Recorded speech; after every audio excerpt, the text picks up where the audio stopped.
cubaan tersebut.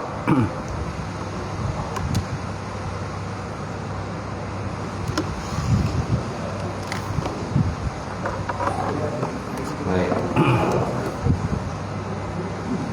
Kita mulakan kuliah maghrib pada malam ini dengan kita sama-sama membaca kitab ila hadratin Nabi Muhammadin Mustafa Rasulullah sallallahu alaihi wasallam wa la kiram ashab izam syailah al-Fatihah. A'udzu billahi minasyaitonir rajim. Bismillahirrahmanirrahim. Alhamdulillahi rabbil alamin arrahmanir rahim maliki yaumiddin iyyaka na'budu wa iyyaka nasta'in ihdinas siratal mustaqim siratal ladzina an'amta 'alaihim ghairil maghdubi 'alaihim waladdallin amin. Assalamualaikum warahmatullahi ta'ala wabarakatuh. Alhamdulillahilladzi nahmaduhu wa nasta'in wa nastahdi wa na'udzu billahi min syururi anfusina wa min sayyiati a'malina. May yahdihillahu fala mudilla lahu wa may yudlilhu fala hadiya lahu. Asyhadu an la ilaha illallah wahdahu la syarika lahu wa asyhadu anna Muhammadan 'abduhu wa rasuluh. Allahumma shalli wa sallim ala sayyidina wa nabiyina wa maulana Muhammad wa ala alihi wa sahbihi ajma'in. Allah subhanahu wa ta'ala fil Qur'anil Karim ba'da billahi minasyaitonir rajim. Qul hal yastawi alladhina ya'lamuna wal ladzina la ya'lamun innama yatazakkaru ulul albab. Sadaqallahul azim. Maksudnya kata ulilmu yang Muhammad adakah sama orang yang berilmu dengan orang yang tidak berilmu? Biasanya orang-orang yang menerima peringatan daripada Allah Subhanahu wa taala, iaitu orang-orang yang diberikan akal yang sempurna oleh Allah taala. Wa qala Nabi sallallahu alaihi wa ala alihi wa sahbihi wa baraka wa sallam ma yuridullahu bihi khairan yufaqihu fiddin. Maksudnya barang siapa dikenaki oleh Allah taala akan kebajikan, nescaya diberikan kepahaman di dalam agama. Nawaitu ta'alluma wa ta'lim wa tadzakkura wa tazkir wa nafa'a wa intifa' wa lifadat istifadah wa lahasa ala tamassuki bi kitabillah wa sunnati rasulih wa du'a ila al-huda wa dalalati ila al-khairi ibtigha'a wajhillah amradatihi wa qurbihi wa sawabihi subhanahu wa ta'ala. Mati bismillahkan Fatihul Imam Tuan Bilal, sebenarnya pengerusi masjid, jawatan kuasa masjid, sebenarnya sidang jamaah muslimin muslimat, tuan-tuan haji, tuan-tuan hajah yang dihormat sekalian. Alhamdulillah kita banyakkan puji istighfar kepada Allah Subhanahu wa taala kerana dengan izin Allah lagi pada malam ini kita dapat bersama tuan-tuan, walaupun suasana hujan daripada kat luar sana tu. InsyaAllah kita akan teruskan kuliah kita sambung kuliah yang hari itu berkenaan dengan gambaran masyarakat Arab jahiliyah kan. Muka surat 50 terjemahan tu, muka surat 50 kesan lain daripada sifat pemurah, betul kan? Baik. So apakah kesan lain daripada sifat al-karam? Al-karam maknanya pemurah. So mana masyarakat Arab ni pun ada yang pemurah. Jangan kita sangka masyarakat Arab ni semua pelekut. Tak. Ada yang pemurah. Ya, ada yang rajin menderma. Tapi ada sebab tertentulah dia menderma. Okey. Jadi kesalahan daripada sikap pemurah itu ialah penglibatan mereka dalam perjudian. Pemurah tapi dalam bab judi ya. Mereka berpendapat bahawa judi adalah salah satu cara untuk memperolehi sifat pemurah. Mereka kata judi adalah satu cara untuk memperolehi sifat al-karam, sifat pemurah. Ataupun al-karim. Karim pun pemurah juga atau mulia lah. Ini kerana mereka memberi makan kepada orang miskin dari hasil keuntungan perjudian. Cantik kan? Bagus kan? Rajin dia menderma lah kan? Jadi mereka beri makan kepada orang fakir miskin hasil daripada tikam ekor lah. Kalau zaman sekarang ni tikam ekor, nombor lah macam-macam. Menang lah loteri ke macam tu, 500,000, 2 juta, 3 juta. Apa lagi buat kenduri lah, panggil imam. Panggil imam buat kenduri cari orang selamat. Itulah ibaratnya tuan-tuan. Itulah ibaratnya. Kita pun koi lah makan. Dah panggil makan dengan ayam golek, dengan macam-macam lagi, pulut panggang dan sebagainya. Kita pun sonok lah. Tak tahu itu hasil judi tu kan. Harap-harap benda tak berlaku lah kat kita, insyaAllah. Seperupanya Arab jahiliah berlaku macam tu. Ini kerana mereka makan pada orang miskin. Dan hasil keuntungan judi, hasil pada keuntungan judi atau daripada lebihan yang disumbangkan oleh mereka yang menang judi. Menang judi. Jadi tak berkat lah. Kalau kita tahu tentang, dia kena buang lah. Pernah Sayyidina Abu Bakar, Sayyidina Abu Bakar tentang satu hari pernah dibagi something lah, makanan lah, makanan daripada seorang Yahudi, aku tak silap saya, tapi ataupun seorang Yahudi lah. Jadi dibagi makanan tadi, maka Abu Bakar pun tanya lah, daripada mana hasil kerak tadi. Abu Bakar dia dah makan lah, dah kenyang makannya tu, daripada makan tadi. Dia kata hasil daripada nazarku kepada berhala. Dan dia dapat keuntungan kat situ, ada duit lah, tak tahu lah macam mana. Dia kata hasil daripada nazarku kepada berhala, maka lebihan duit tu saya belilah makanan. Dan makanan itu dibagikan pada Sayyidina Abu Bakar. Bila Abu Bakar tahu kejadian tadi, perkara tadi, dia pun terkejut. Apa yang dilakukan oleh Abu Bakar? Masa itu ada Sayyidina Umar sekali. Umar aku tanyalah kepada Abu Bakar, apa yang anda lakukan Abu Bakar? Dia tengok Abu Bakar dia jolok. Dia colok dia punya mulut tu kan. Bila dia tahu bahawa makanan yang dibagi oleh Yahudi itu makanan daripada benda tu, dia pun jolok-jolok dah, dengan tujuan supaya makanan itu keluar. Tapi makanan itu tak keluar juga. Maka Umar tanya, wahai Abu Bakar, apa yang kau lakukan?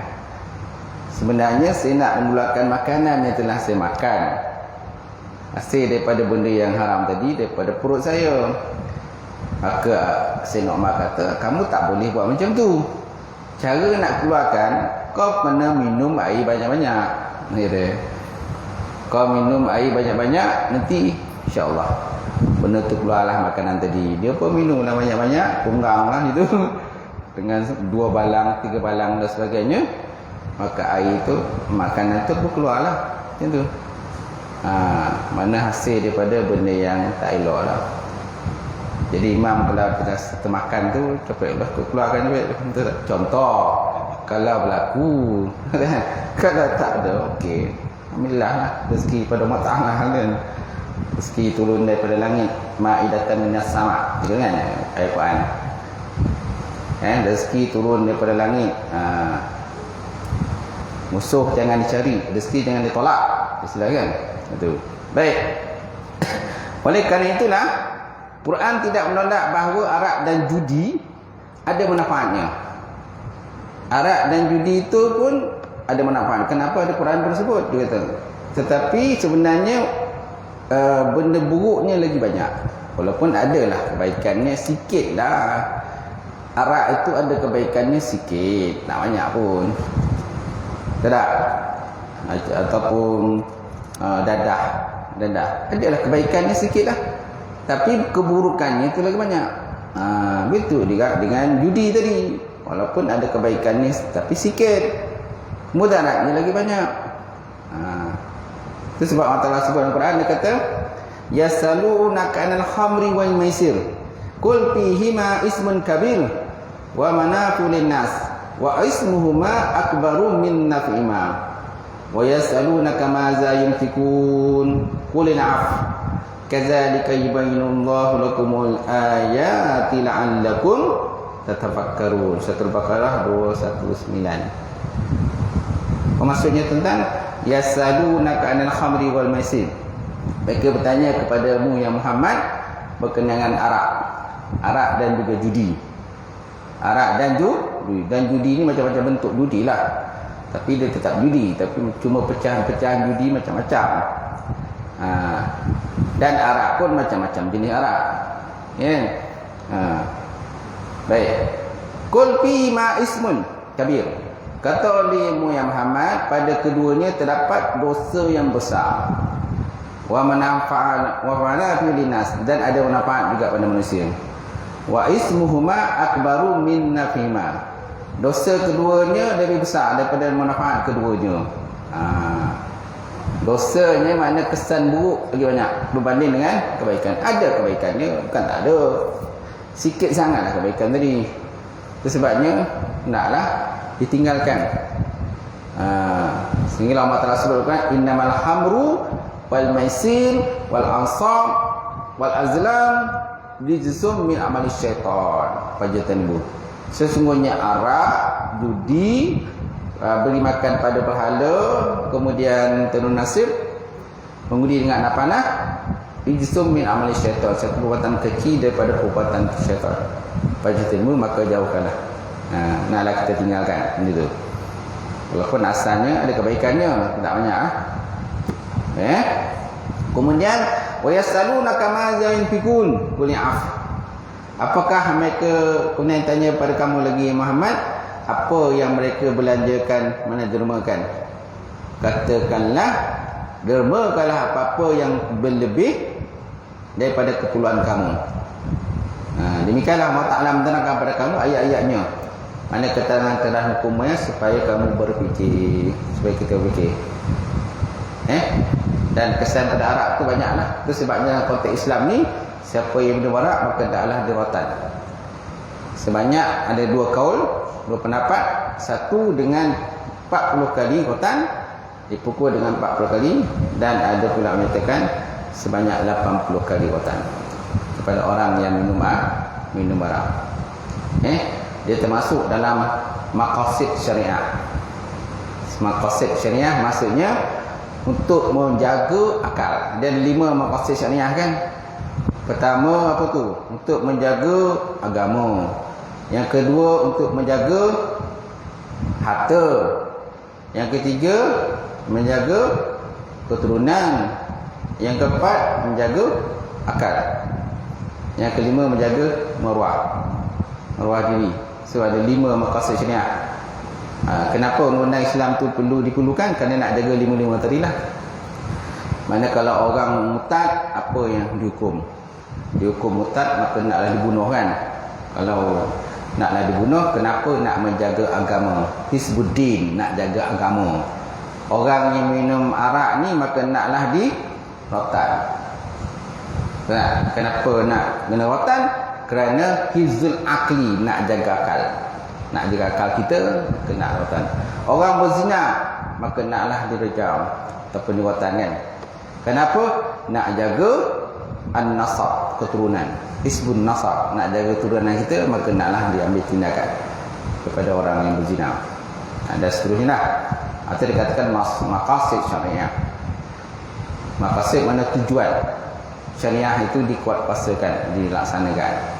Baik, yang kedua apa lagi akhlak-akhlak yang mulia kepada masyarakat jahiliah ni? Yang kedua menunaikan janji, al-wafa bil ahdi. Dan bahasa Arabnya al-wafa' bil ahdi, menunaikan janji. Bagi orang Arab, perjanjian adalah seperti agama yang perlu dipegang kemas. Demi mengotakkan janji, mereka sanggup meremehkan pembunuhan anak pinak. Mereka sanggup memperemehkan pembunuhan anak pinak dan pemusnahan kampung halaman mereka. Untuk mengetahui kisah tersebut, memadailah anda cuba menyoroti kisah-kisah seperti Hani bin Al-Mas'ud Asy-Syaibani. Hani bin Mas'ud Asy-Syaibani, kemudian Samu'al bin Adiyah, dan yang ketiga Hajib bin Zurarah Al-Tamimi. Okey, yang pertama kita lihat kisah Hani bin Mas'ud Asy-Syaibani. Siapa dia Hani bin Mas'ud Asy-Syaibani ni? Dia ada kisah lah, cerita lah sikit lah berkenaan dengan Hani ni. Dalam tu tak ada, saya pun terpaksa Google juga cari. Dia kisah ni tuan-tuan, ada seorang yang bernama Nu'man bin Munzir. Ada seorang laki-laki bernama Nu'man bin Munzir. Dia ni takut akan dibunuh oleh Raja Kisra. Mana Raja Parsi masa dululah, ni kisah dululah. Kenapa dia takut dibunuh? Kerana dia menolak lamaran raja untuk bernikah dengan puteri dia. Raja nak nikahkan dengan puteri dia, tapi Nu'man dia tak nak. Sayang lah kan? Sayang kan? Raja nak jadi yang kata menantu raja, tapi tak nak. Mungkin dia jenis orang tawaduk kan? Tawaduk kan, rendah diri. Jadi raja marah kat dia. Lalu dia pun meninggalkan dia punya senjata dia dan keluarganya dan hartanya kepada Hani bin Mas'ud ini. Jadi ialah raja marah kan. Bila ada raja nak marah, sudah tentu raja akan tangkap. Jadi dia dah siap, dia dah plan siap-siap. Dia tinggalkan dia punya harta ni. Kalau terjadi in case dia apa-apa, dia dah siap tinggalkan harta dia, keluarga dia kepada seorang macam seorang pembesar lah. Namanya Hani bin Mas'ud Asy-Syaibani ni. Dia ni macam orang yang orang respect lah. Orang respect kat dia. Kemudian setelah dia tinggalkan harta dia kepada Hani bin Mas'ud Asy-Syaibani ni, maka dia pun pergi menghadap raja. Raja dah panggil macam mana? Nu'man tadi pergilah menghadap raja. Bila sampai dengan depan raja pun, raja pun arahkan tentera tangkap dia. Tangkap dan masukkan dalam penjara. Gitu. Sebab apa? Kerana tak nak dengar cakap raja. Raja nak buat menantu tapi tak nak. Baik, kemudian bila dah ditangkap, ada orang menyatakan akhirnya Nu'man bin Munzir ni mati dalam penjara. Sedangkan hartanya telah ditinggalkan kepada Hani bin Al-Mas'ud. Kemudian raja pun memerintahkan kepada Hani untuk meminta apa barang yang telah tinggalkan oleh Nu'man. Jadi raja pula kat arahan, tentera dia pergi jumpa Hani bin Al-Mas'ud Al-Syaibani.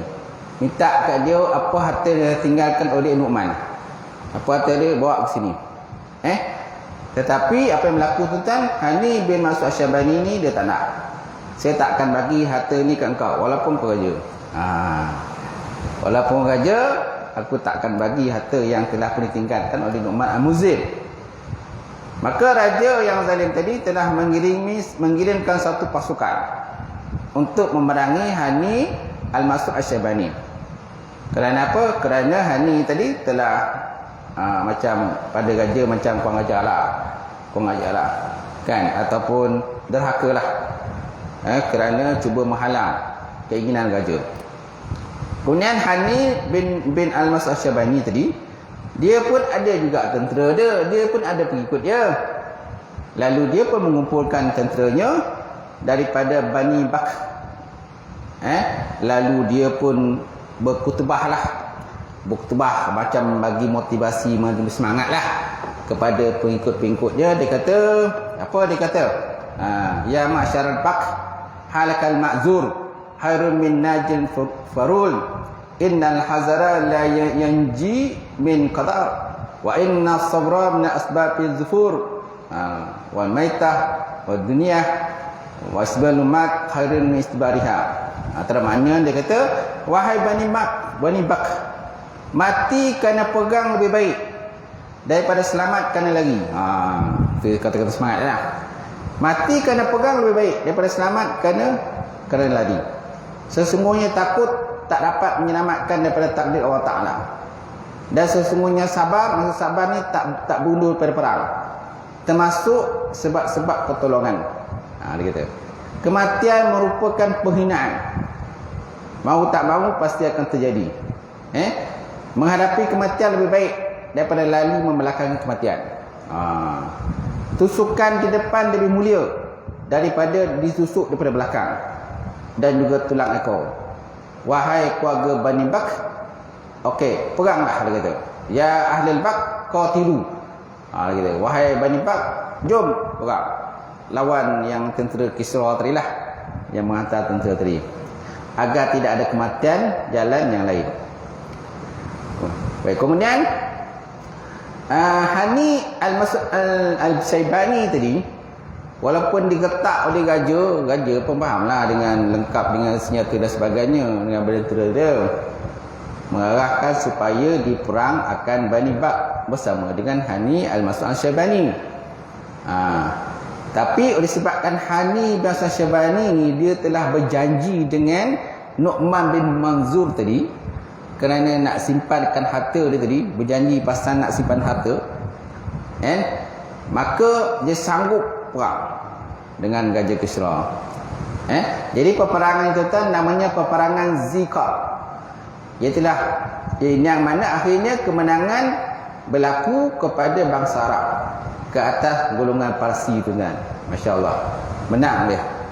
Walaupun lawan tentera Parsi, itulah kemenangan yang pertama tentera Islam, tentera Arab, tentera Islam, tentera Arab kepada orang-orang Parsi, orang-orang Kisra lah. Itu. Nampak tak? Kalau kita lihat pada kisah tadi, maknanya demi untuk nak jaga al-wafa' bil ahdi tadi, demi nak jaga janji tadi, sanggup perang.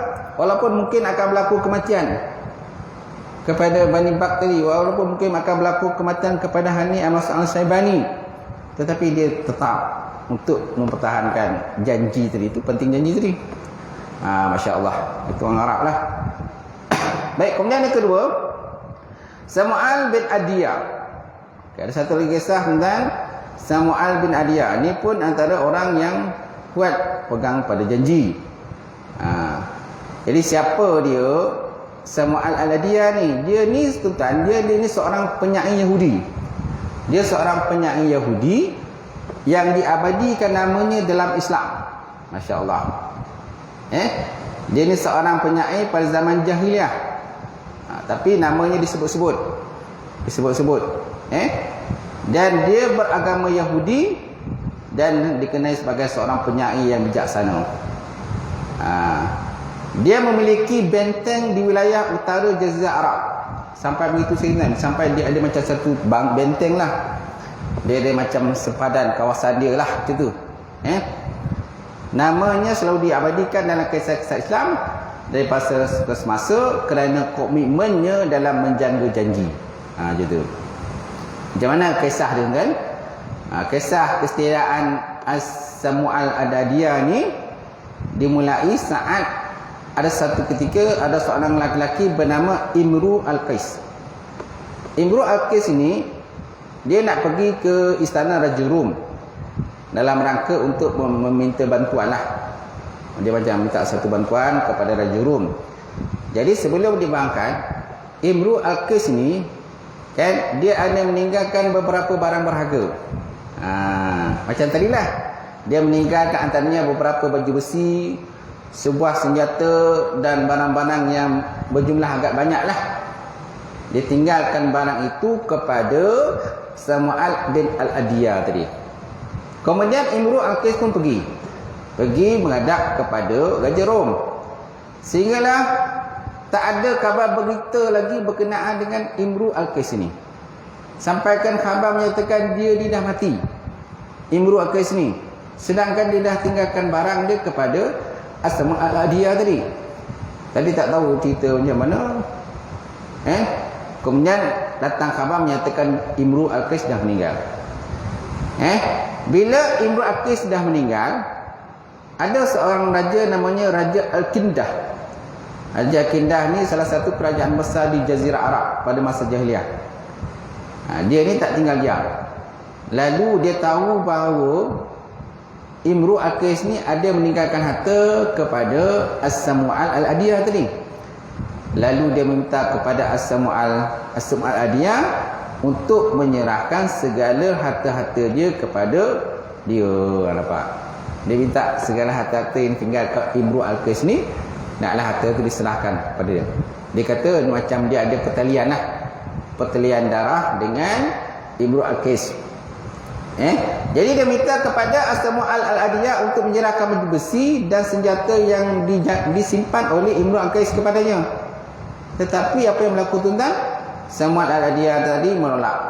Dia kata, aku hanya akan memberikan barang ini kepada yang berhak milikinya saja, kepada tuan dia, Imru al-Qais, dia kata. Sebab dia hanya dengar khabar-khabar macam tu ya, Imru al-Qais dah meninggal. Jadi dia kata, kau tak boleh ambil harta ni kecuali aku kena serahkan kepada tuan harta tu sendiri, iaitu Imru al-Qais. Maka Raja Al-Kindah tadi pun benganglah. Dan dia macam paksa lah gitu supaya Samu'al al-Adiyah ni menyerahkan harta yang dimiliki oleh, yang dititipkan ataupun disimpan pada dia. Namun dia tetap menolak permintaan daripada Raja Al-Kindah tadi. Dia kata, saya tidak akan memberikan satu sen pun barang ini kepada kamu, kepada tuan ataupun tuanku, kerana saya tidak ingin mengkhianati janjiku dan amanah telah diberikan padaku. Dia kata, aku telah diamanahkan untuk menjaga barang ini dan aku tidak akan serahkan kepada siapa pun sehingga yang tuan itu balik. Sedangkan Imru al-Qais itu dah mati dah. Itu yang Raja Al-Kindah tu, dia kata dia ada pertalian darah dengan Imru al-Qais itu. Itu sebabnya datang nak tuntut benda tu. Kemudian tuan-tuan, jadi keteguhan hati As-Samu'al al-Adiyah ni menyebabkan Raja bengang. Raja Al-Kindah ni bengang dan geram lah.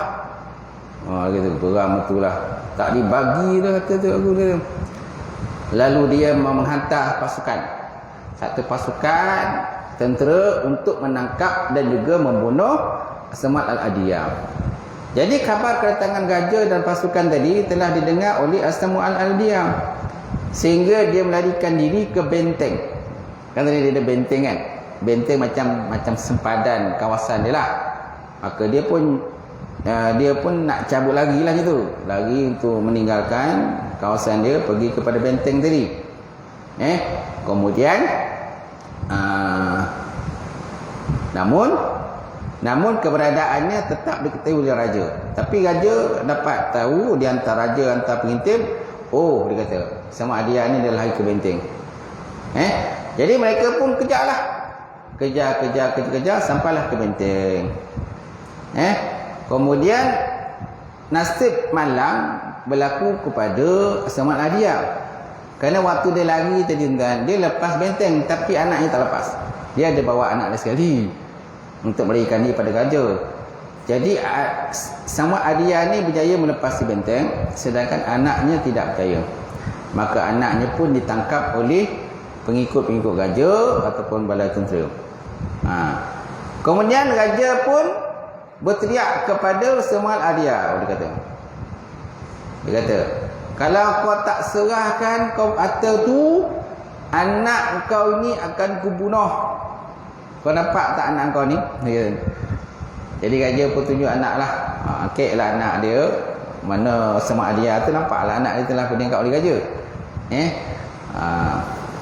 Kau nampak tak anak kau ni? Anak kau ni dan semoleh kang.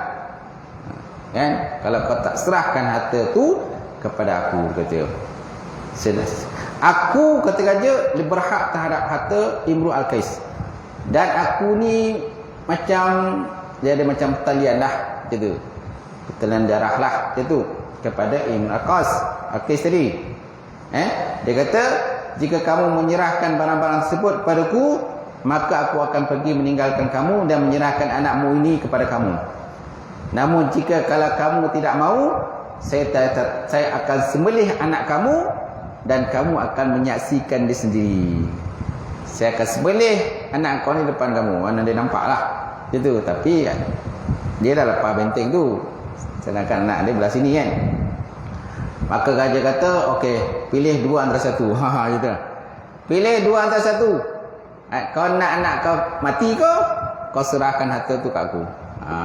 Dan apa kata Asma Al-Adiyah? Dia kata, saya tidak pernah mengkhianati janji dan melanggar tanggungjawab aku. Lakukanlah sesuka hatimu, dia kata Asma Al-Adiyah. Jadi maknanya dia tetap keraslah. Dia tetap berpegang teguh dengan janji dia. Harta yang telah disimpankan untuk dia, dia kena jagalah. Macam tu. Cuma raja pun tak tahu harta tu kat mana. Saya rasa kalau raja tahu harta tu kat mana, mungkin dia dah ambil. Mungkin orang kata sama Adia ni, mungkin dia suruhkan kat mana-mana dan sebagainya, sehingga raja dia pun tak tahu harta tu kat mana. Yang dapat tangkap, anak yang dapat tangkap. Maka raja pun menyembelihlah anak Samad Al-Adiyah. Disaksikan dengan mata kepalanya sendiri. Setelah itu raja pun pulang kerana gagal untuk mendapatkan harta Imru Al-Qais tadi. Jadi Samad Al-Adiyah menganggap dirinya lah menyebabkan kepada kematian anaknya. Samuel pun tahu dia yang masalah sebenarnya. Sebab apa? Dialah menyebabkan anaknya itu kena bunuh. Tapi demi untuk dia pegang janji tadi, dia pegang teguh janji tu, dan dia sanggup anak itu dibunuh. Tuan-tuan sanggup tak? Mungkin kena fikir banyak kali kot. Fikir banyak kali tuan-tuan. Ataupun mungkin tuan-tuan jadi mak kilau lah. Tiba-tiba keluar keris kan, jadi mak kilau lah, serang raja tu tak? Macam tu. Namun dia tetap bersabar dan berkomitmen untuk menjaga amanah yang telah diberikan. Saat ketikanya, maka waris Imru Al-Qais pun datang. Maka Samad Al-Adiyah pun menyerahkan semua barang-barang tadi kepada waris yang sebenarnya, itulah waris kepada Imru Al-Qais. Jadi mereka pun takjub dah dengan pegangan teguh yang ada kepada kata Samad Al-Adiyah. Masya Allah kan. Sampai ahli waris pun kagumlah. Sampai bila sekali dia pegang teguh dengan janji. Tuan pun begitu juga lah, pegang teguhlah dengan janji. Walaupun apa yang berlaku tuan, walaupun anak kena bunuh, walaupun bini kena bunuh pun kena pegang teguh dengan janji tuan. Inilah yang masyarakat Arab lah. Dia pegang teguh dengan janji. Itu yang kita tadi kat atas tadi. Demi mengotakkan janji, mereka sanggup mengeremehkan pembunuhan anak pinak dan pemusnahan kampung halaman mereka. Tak kisahlah anak pinak kena bunuh ke, mati ke, ataupun tak kisahlah kampung jahanam dan sebagainya. Janji, pegang teguh dengan janji. Jadi untuk mengetahui sebut adalah kisah tadi. Hani Basud As-Syaubani, Samad Al-Adiyah. Kemudian kisah Hajib bin Zurarah Al-Tamimi ini, saya masih tak jumpa lagi kisah. Saya cari tak jumpa lagi. Nanti kalau saya jumpa nanti, saya buka lah cerita, saya sampaikanlah kisah Hajib bin Zurarah Al-Tamimi, insyaAllah. Baik. Kemudian yang ketiga, antara akhlak orang Arab ni berbangga dengan diri dan tak sanggup dihina ataupun dizalimi. Dia pun ada act juga lah, ego kan, berbangga dengan diri, dan dia tak sanggup orang hina dia akan melenting, dia akan marah dan sebagainya. Jadi hasil pada sikap ini menimbulkan keberanian pula. Hasil pada sikap ni dan menimbulkan mereka ni orang berani, dan kecemburuan yang berlebihan serta berterlalu agresif. Mana ada juga benda baik lah, ada juga baik kalau orang kata sikit-sikit dah menenting kan. Kalau dihina sikit, maka dimarahkan tu. Kau ingat kita filem di apa tu, Labu-Labi kan. Kan dia bergaduh tu, ni kepala bapak kau Ni dia letak petis kan. Ni kepala bapak kau, ni kepala bapak aku. Kalau kau berani kau pejaklah. Kan. Kau berani kau pejaklah. Labu dengan labi tu. Kelakar cerita. Tu sampai yang kelakar tu dia cowboy tu. Cowboy yang dia pakai kata cowboy mana boleh minum susu. Cowboy pula minum susu. Cowboy tak minum susu. Cowboy minum aduh ya. Semacam jadi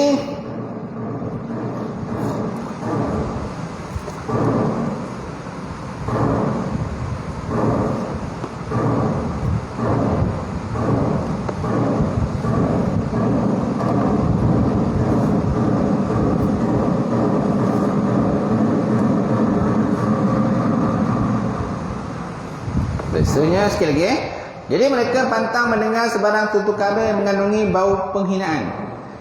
Melainkan mereka akan segera menghunus pedang dan tombak serta tampil untuk berperang. Mana tak?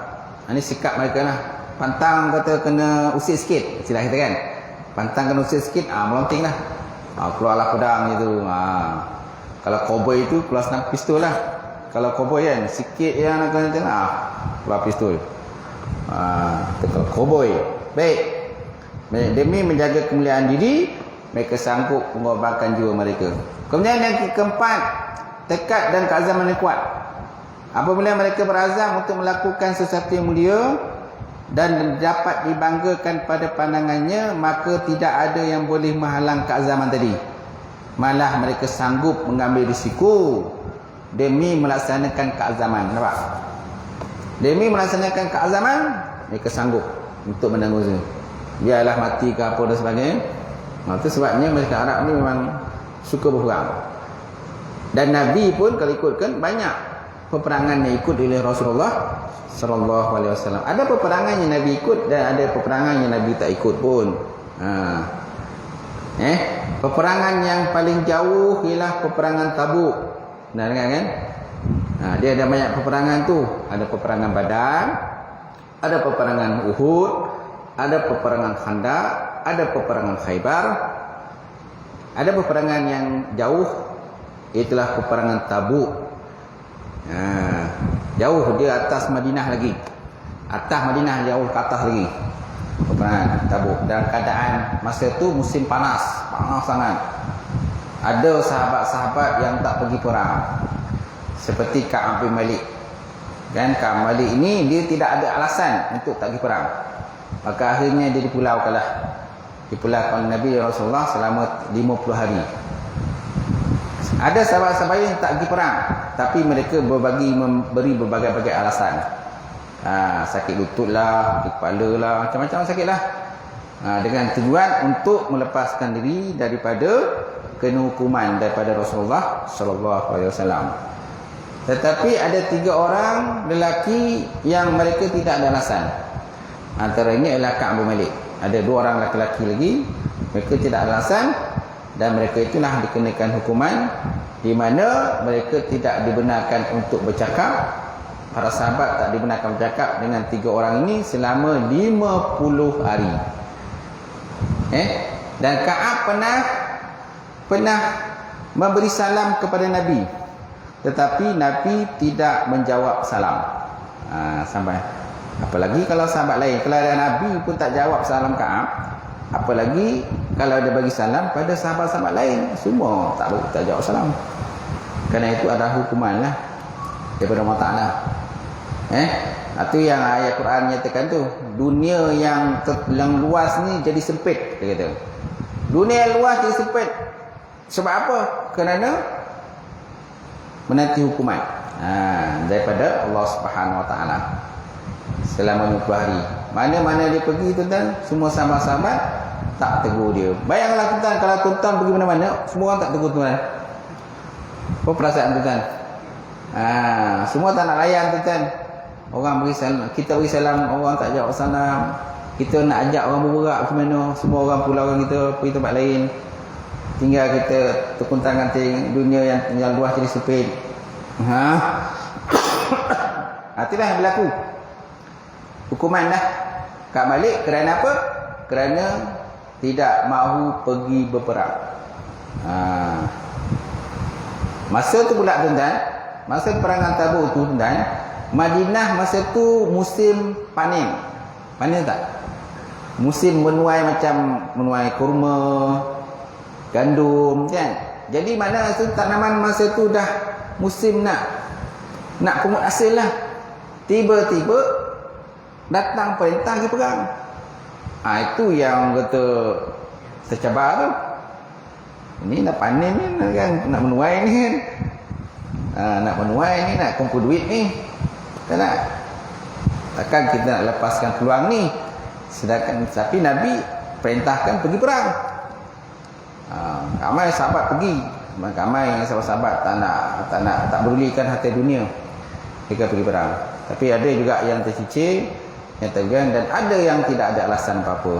Antaranya Ka'ab bin Malik, itulah yang diskenakan hukuman. Sehinggalah Allah Ta'ala menurunkan ayat untuk membersihkan Ka'ab bin Malik. Macam tu. Baik. Seterusnya, jadi mereka sanggup mengambil risiko demi melaksanakan keazaman. Kemudian yang kelima, as-sabru, kesabaran.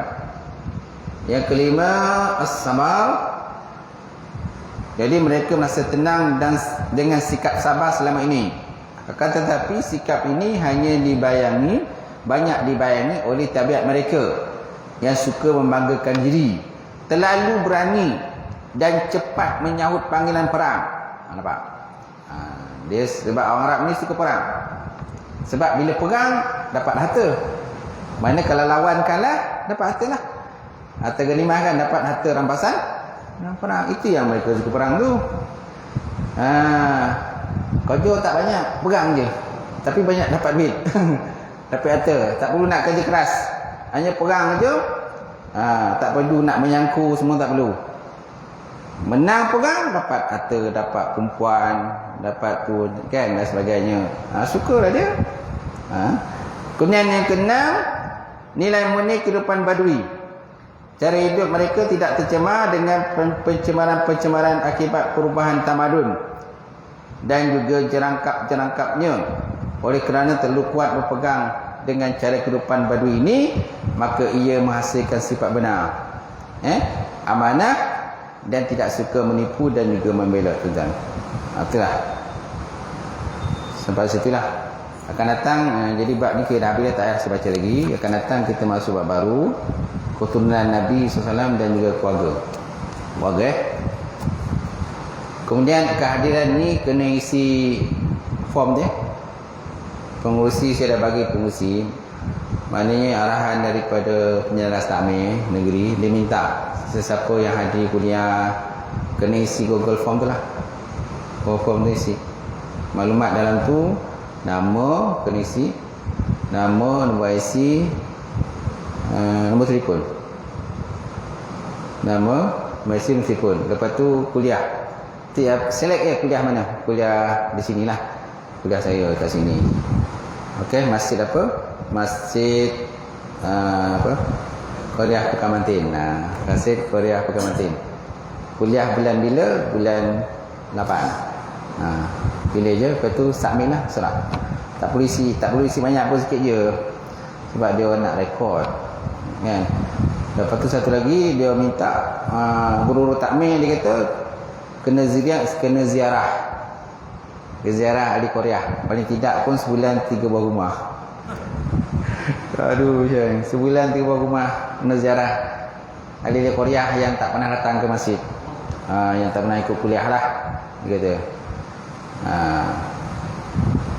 Boleh cakap, tapi takut orang tu lagi ya. Dia datang kena cabut lagi. sebab dia nak kena isi maklumat juga. Orang yang kita ziarah tu kena isi maklumat juga lah. Nama orang tu, siapa orang kita ziarah, tinggal mana dan sebagainya. Ada juga. Nanti saya share borang tu dengan pengurusi lah, insyaAllah. Macam-macam. Dulu tak ada pun takmir pergi ziarah. Sekarang ni nak kena minta takmir pergi ziarah pula. Paling tidak pun sebulan 3 buah rumah lah gitu, untuk ziarahi gitu. Bawa lah popo, Kan bawa lah roti ke apa ke, minyak ke. Boleh betul lah. Kalau tak buat apa-apa pun tak apa kata. Ustaz ada hadiah, ada satu something yang ustaz boleh bagi. Iaitulah ilmu kata. Wah, pandai juga. Baik. InsyaAllah sampai situlah kita punya kuliah pada malam ni. InsyaAllah akan datang sambung dengan tajuk barulah. Yang lain tu tadi, yang baki tu kita baca semua. Wallahu a'lam. Ada soalan? Kita tutup.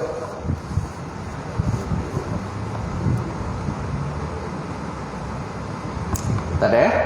Tak ada. Wallahu. A'udzubillahi minasyaitonir rajim. Bismillahirrahmanirrahim. Alhamdulillahirabbil alamin wassalatu wassalamu ala asyrafil mursalin wa ala alihi washabbihi ajmain. Allahumma zidna ilman nafi'an wa yaqinan shadiqan wa 'ilman mutaqabbalan wa rizqan halalan wa barakatan katsira wa siyana fatta'in alim. Nawilana qulubana bi nuri ma'rifataka wa ftahna qur'an alifin. Allahumma faqina fid-din. Allahumma faqina fid-din. Allahumma ja'al hadza jam'an marhuma wa tafarraqna min ba'dihi tafarraqan ma'suma. Rabbana iftah bainana wa baina qaumina bil haqq wa anta fatih. Rabbana atina fid dunya hasanah wa fil akhirati hasanah wa qina azabannar. Subhana rabbika rabbil izzati amma yasifun wa salamun alal mursalin. Alhamdulillahi rabbil alamin. Qabalallahu minkum.